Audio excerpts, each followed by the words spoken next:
Well, the dresser is just about finished. We just have to put a nice coating on the top table here, and we're good to go.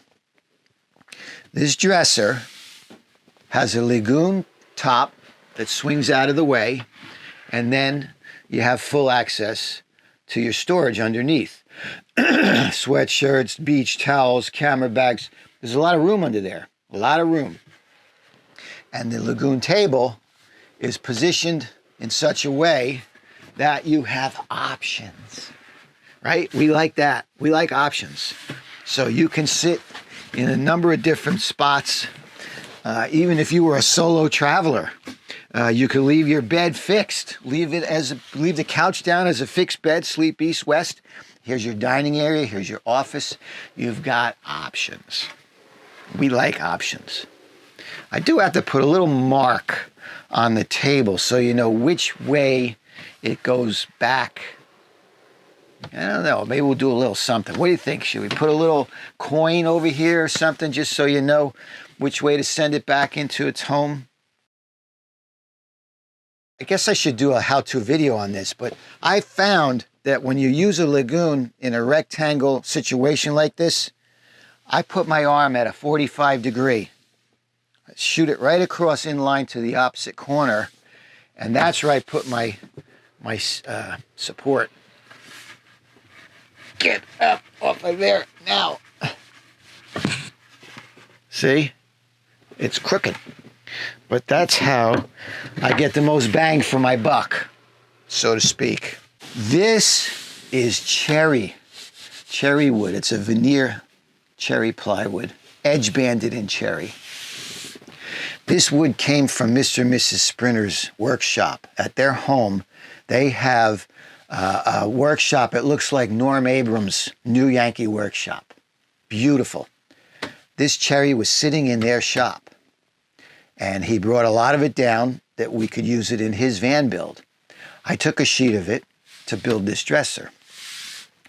And this is how a Humble Road van gets its soul, is it has meaningful materials in its build. And I've done that since van number 1. Each of these vans is going to have a little something that came from van number 1. And now each of the vans individually have things that came from the other vans. And that's how they get their soul. That's one way they get their soul, is they have meaningful materials built into them. Okay, Swami, let's get back to Earth now. It's got ventilation everywhere. When we open up that box, let's see if I can show you that. Take out, those are my stand-in sweatshirts, camera bags. There's nothing in them. I just use them as stand-ins. We call those props.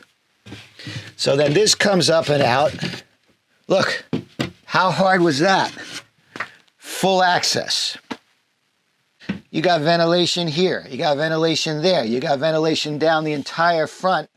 And I put ventilation in the floor. Can you see those slits? Here's my thinking with that. This is right over the wheel well. The wheel well is tapered or pitched. Its high point is in the back. I've actually got holes drilled through the floor of this for ventilation. There's a heat sink under that Renogy DC to DC charger. There's a heat sink on the bottom. Well, I cut away the floor. There's drilled holes there so you have airflow. Anyway, the air that's under this thing, it's going to collect up in this back area. So I gave it an outlet. I gave it a place where it can release and flow. I'm not worried at all about ventilation. You talk about soul. We have these bed boards that Pleasure Way has. I like these. I've been using them for years. No problem. You put the 2 bed boards in place, you put your cushions down, you make your bed. Big full bed area if you're 2 people sleeping here, right? So what I decided to do, see this little ledge, this little cleat here? This is the original Pleasure Way cleat that was on the old wall that used to be here. This entire piece of furniture is new, but I grabbed that cleat off the original Pleasure Way and I put it back in place. So, you know, besides all this Humble Road van building, I'm a highly regarded chef. That's right. I've got my tushy. You load these things up, wrap them in saran wrap, put them in the fridge overnight. And then they kind of become one with the thing. Then you slice them. Now we got fresh tushy. Fresh tushy. You all love my tushy.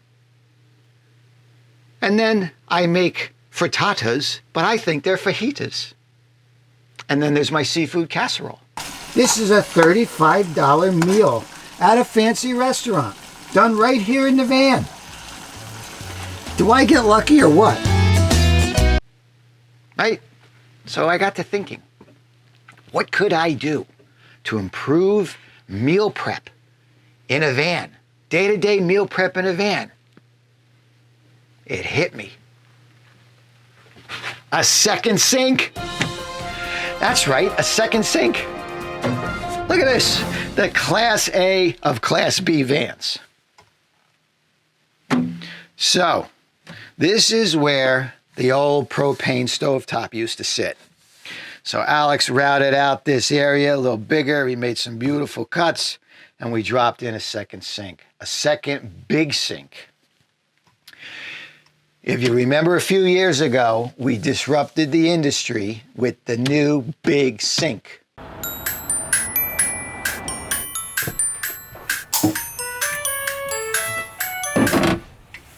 The new sink is here. I got an email from a certain CEO from a certain company who said, George, watch out for the new model year of vans. I think you're gonna like the sinks. Now, we've got two big sinks.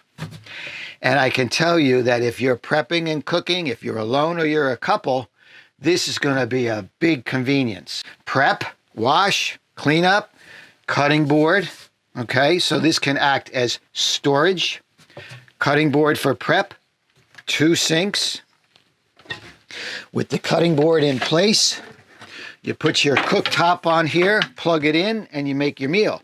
Take your cooktop outside and use it out there. Options.